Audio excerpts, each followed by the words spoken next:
शुरुआत करते हैं।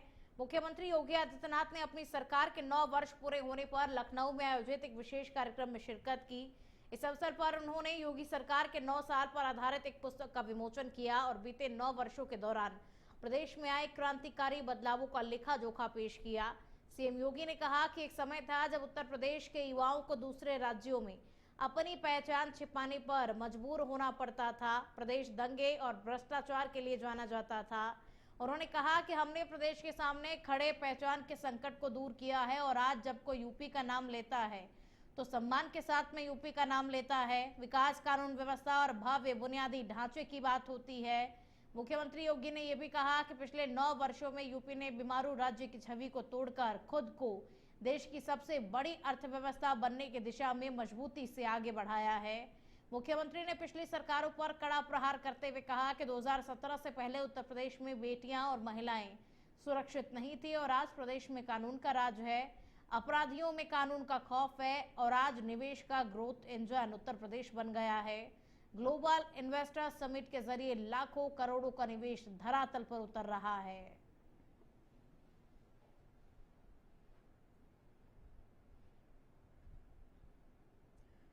सीतापुर में उत्तर प्रदेश सरकार के 9 वर्ष पूर्ण होने के अवसर पर भव्य कार्यक्रम का आयोजन किया गया। खैराबाद स्थित भूमिजा बहुउद्देशीय हाली में प्रभारी मंत्री मयंकेश्वर शरण ने दीप प्रज्वलित कर कार्यक्रम का शुभारंभ किया।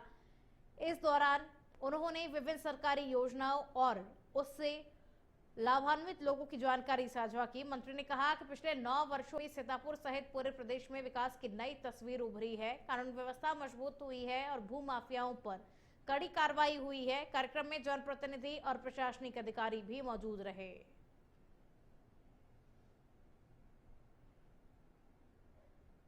नौ वर्षों में जिस तरीके से उत्तर प्रदेश ने तरक्की की है और हम जिस तरीके से भारत में जो विभिन्न राज्य है उसमें आखिरी के 3 पर थे और आज हम लोग पहले 3 पर आ गए हैं, ये अपने आप में दिखाता है कि उत्तर प्रदेश किस तरीके से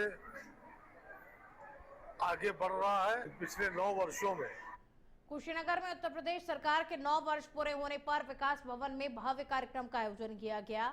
इस मौके पर मुख्यमंत्री के संबोधन का लाइव प्रसारण किया गया, जिसे जनप्रतिनिधियों, अधिकारियों और बड़ी संख्या में मौजूद लोगों ने देखा। कार्यक्रम में सरकार की उपलब्धियों पर चर्चा करते हुए वक्ताओं ने बुनियादी ढांचे, स्वास्थ्य, शिक्षा और कानून व्यवस्था में हुए सुधारों को रेखांकित किया। विभिन्न विभागों द्वारा लगाए गए स्टॉलों के जरिए लोगों को योजनाओं की जानकारी दी गई और लाभार्थियों को लाभान्वित किया गया। प्रशासन ने जन समस्याएं सुनकर उनके त्वरित समाधान के निर्देश भी दिए।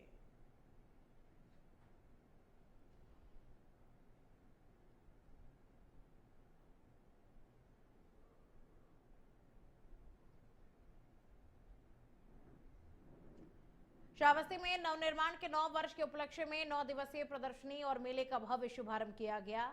कलेक्ट्रेट स्थित तथागत हॉल में आयोजित कार्यक्रम का उद्घाटन भाजपा जिला अध्यक्ष ने दीप प्रज्वलित कर किया।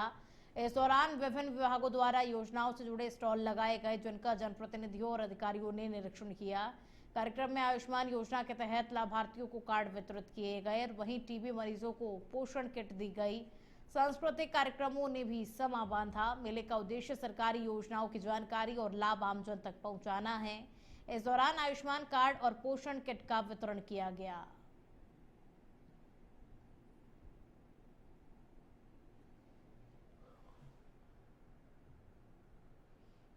उत्तर प्रदेश सरकार में 9 वर्ष का तात्पर्य यह है कि जो हमारे कर्मयोगी हैं मुख्यमंत्री जी, आदरणीय योगी जी, उनके 9 वर्ष पूरे हो रहे हैं। इसीलिए 9 वर्ष पूर्ण होने के उपलक्ष्य में आज हम लोग यहाँ खड़े हैं। इससे पहले की स्थिति के संदर्भ में आप उत्तर प्रदेश के संदर्भ में जानते हैं, जो कहीं से भी न विकास की तरफ से, न प्रशासन की तरफ से, न सुरक्षा की तरफ से, न स्वास्थ्य की तरफ से कोई सुविधा सुलभ नहीं थी और 9 वर्ष में उत्तर प्रदेश बहुत आगे बढ़ा है, बहुत आगे बढ़ा।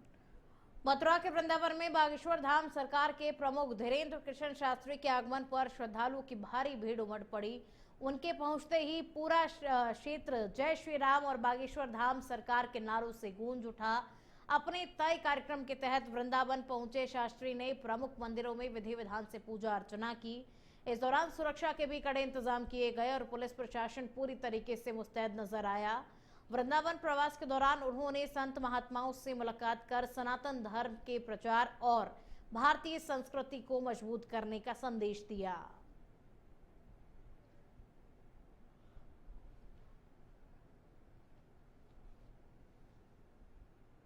योद्धा के रूप में चित्र सहित यहाँ पर यात्रा निकलती है। भेदभाव छुआछूत मुक्त करने के लिए यह हर वर्ष श्री धाम वृंदावन में यात्रा निकाली जाती है, जिसका नेतृत्व श्री बांके बिहारी ठाकुर जी और सभी गोसाई के साथ हमारे अति प्रिय पूज्य श्री मृदुल कांत जी भ्राता श्री जी करते हैं। ये हम सबके लिए बहुत हार्दिक प्रसन्नता की बात है कि श्री धाम वृंदावन में जहाँ श्री ठाकुर जी विद्यमान है, जहाँ का कंकड़ कंकड़ श्री किशोरी जी का रूप है, वहाँ सनातनी एकता के लिए हर वर्ष 9 संवत्सर पर यह शोभा यात्रा निकली। और अब खबर बांदा से है, जहां पुलिस को चकमा देकर कोर्ट पेशी के दौरान फरार हुआ आरोपी आखिरकार गिरफ्तार कर लिया गया है। 16 मार्च को अरतरा स्थित जेएम कोर्ट परिसर से आरोपी बाथरूम जाने का बहाना बनाकर फरार हो गया था। घटना के बाद पुलिस महकमे में हड़कंप मच गया और तत्काल टीमें गठित कर आरोपी की तलाश शुरू की गई। लगातार 2 दिन की कड़ी मेहनत के बाद 18 मार्च को पुलिस ने अभियुक्त को दोबारा गिरफ्तार कर लिया। इस मामले में लापरवाही बरतने वाले पुलिसकर्मियों के खिलाफ विभागीय कार्रवाई की भी शुरुआत कर दी गई है।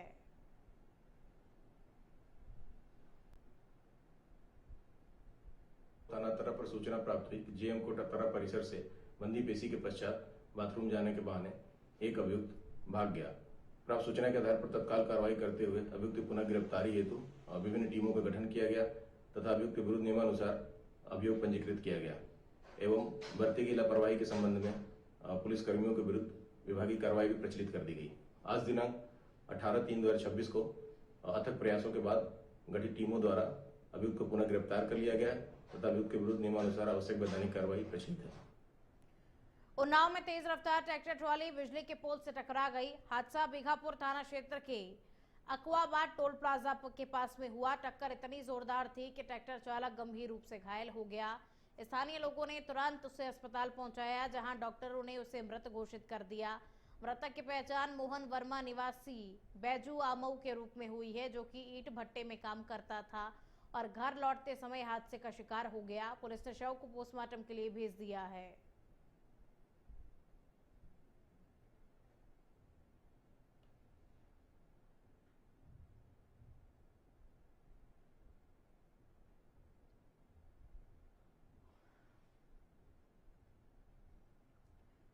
बदायूं में एचपीसीएल प्लांट के दोहरे हत्याकांड के बाद में प्रशासन का एक्शन लगातार तेज होता जा रहा है। आरोपी अजय प्रताप सिंह के खिलाफ बड़ी कार्रवाई करते हुए अब उसकी अवैध जमीन पर खड़ी फसल को भी नष्ट कर दिया गया है। प्रशासन ने करीब 36 बीघा जमीन पर बोई गई गेहूं की फसल को ट्रैक्टर से जोतकर खत्म कर दिया। इससे पहले आरोपी की दुकानों पर भी बुलडोजर चलाया जा चुका है और जांच में ये सामने आया कि आरोपी और उसके परिजनों ने सैकड़ों बीघा सरकारी जमीन पर कब्जा कर रखा था, जिस पर अब कार्रवाई जारी है।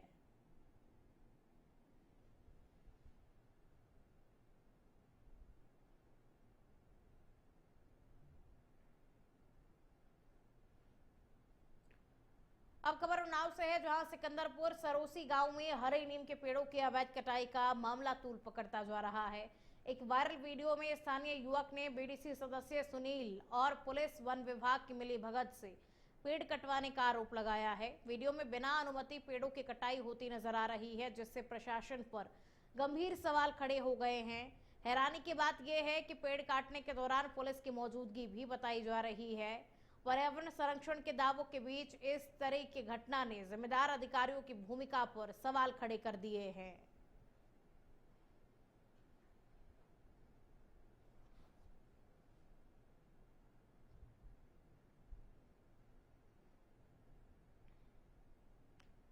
मथुरा में एक चलती स्कूली बस अचानक से आग का गोला बन गई, लेकिन समय रहते बड़ा हादसा टल गया।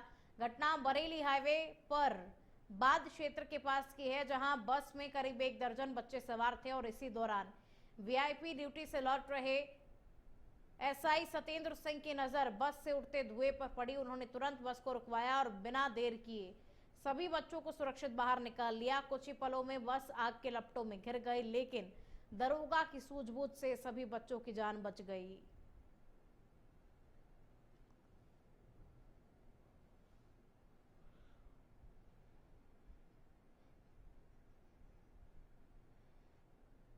खबर बांदा से है, जहां कोतवाली नगर पुलिस और एसओजी की संयुक्त टीम ने अंतर्राज्यीय चोरी और टप्पेबाजी करने वाले गिरोह का पर्दाफाश किया है।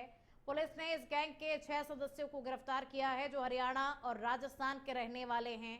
इनके कब्जे से करीब 32 लाख रुपए कीमत का चोरी का माल, नकदी और वारदात में इस्तेमाल की गई कार बरामद की गई है। आरोपी देश के अलग अलग राज्यों में घूम घूमकर चोरी की घटनाओं को अंजाम देते थे। पुलिस अब इनके आपराधिक इतिहास की भी जांच कर रही है।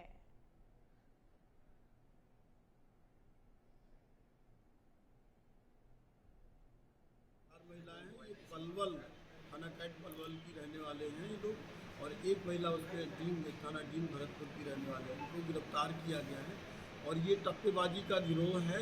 ये सारे लोग सब टप्पेबाजी की घटनाएं कर रहे हैं और इनके कब्जे से जो बांदा, चित्रकूट, सतना और मैहर में जो टप्पेबाजी की घटनाएं की गई हैं उसका करीब 700 मिलीग्राम सोना, 800 ग्राम चांदी और एक अभी लेटेस्ट इन्होंने एक नई गाड़ी जो है 16 लाख की विटारा खरीदी है, वो बरामद हुई है।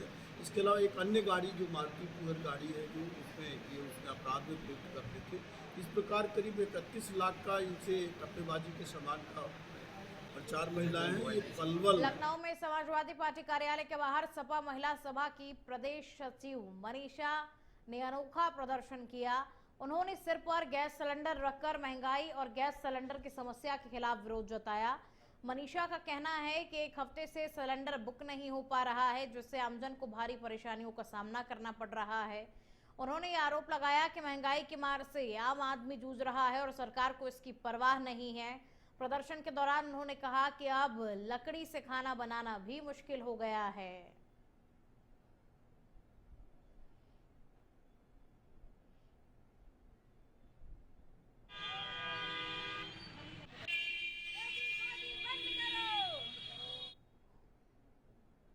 और अब खबर बागपत से है, जहां कलेक्ट्रेट सभागार में आयोजित किसान दिवस में किसानों ने अपनी समस्याओं को जोरदार तरीके से उठाया।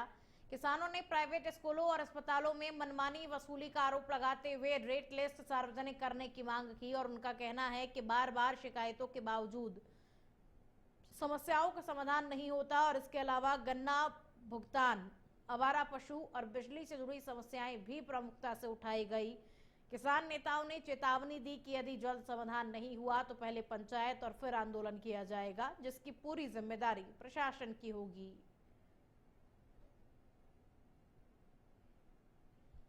किसानों की जो मुख्य समस्या यहाँ पे आ रही है आम जनता की, वो डॉक्टरी लेवल की आ रही है, क्योंकि यहाँ पे चिकित्सा नहीं है।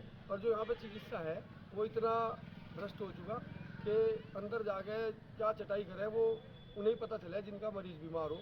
तो हमने एक मुद्दा उठाया कि जो भी डॉक्टरों की फीस है, आईसीयू का चार्ज है, कमरे का चार्ज है, जो भी इनके टेस्टों के चार्ज है, वे बाहर गेट पर लगाए जा, जिससे कि तिमाहीदार को पहले पता चल जा, वो अपना दिखाने ना दिखाने की पहले सोच सके। एक CM युवा उद्यमी योजना है, उसमें तहत ये लोन दिए जा रहे हैं और कोई भी बैंक उसमें लोन नहीं कर रहा है।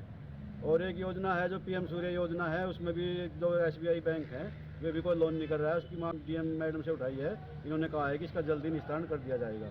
और एक नहरों में जो पानी आ रहा है उसकी नाली कहीं पे है नहीं, वो पानी वैसे ही किसानों को बर्बाद कर रहा है, ये भी मुद्दा उठाया प्रमुखता से।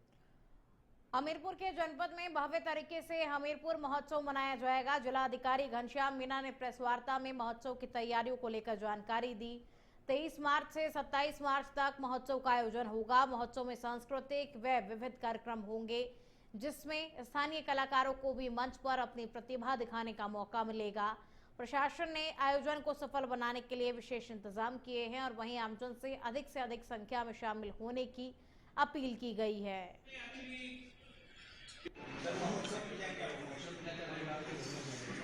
मौसम में हम लोग कई सारे कलाकार को बुला रहे हैं। हम लोग का प्रयास रहेगा सुबह हम बनाएंगे स्थानीय लोक कलाकार लोग।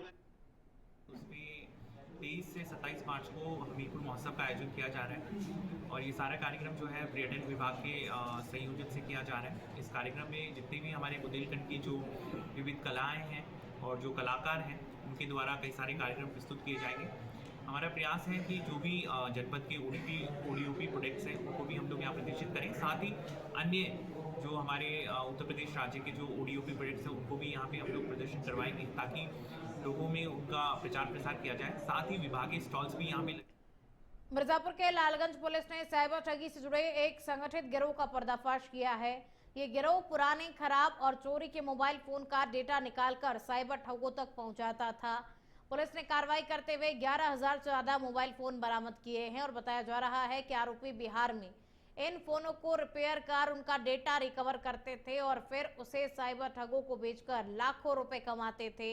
इस पूरे मामले में पुलिस ने डीसीएम ट्रक सहित 8 अभियुक्तों को गिरफ्तार किया है जो सभी बिहार के रहने वाले हैं।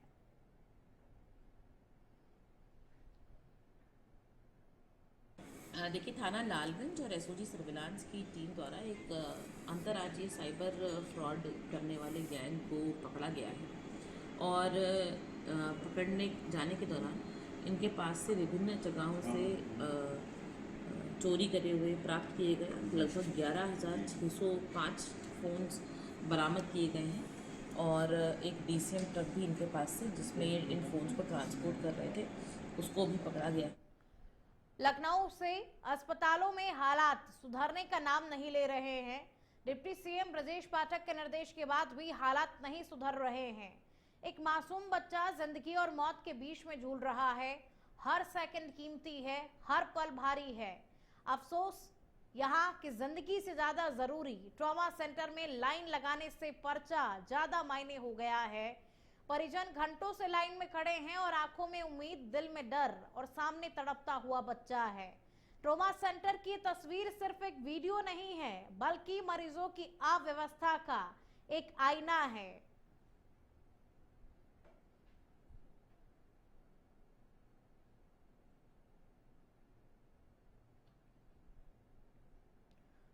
मथुरा में पुलिस का अपराधियों के खिलाफ लंगड़ा अभियान लगातार जारी है। थाना रिफाइनरी क्षेत्र के बरेली हाईवे स्थित कोयला अलीपुर के पास पुलिस और बदमाशों के बीच में मुठभेड़ हो गई। ये मुठभेड़ हाल ही में हुई गोलीबारी की घटना में फरार चल रहे आरोपियों से हुई। पुलिस की जवाबी कार्रवाई में संजू उर्फ डेजर नामक बदमाश के पैर में गोली लगी जिससे वो घायल हो गया। वहीं दूसरा आरोपी गौरव ने खुद को घिरता देख आत्मसमर्पण कर दिया। पुलिस ने दोनों के कब्जे से तमंचा, कारतूस और एक बाइक को भी बरामद किया है।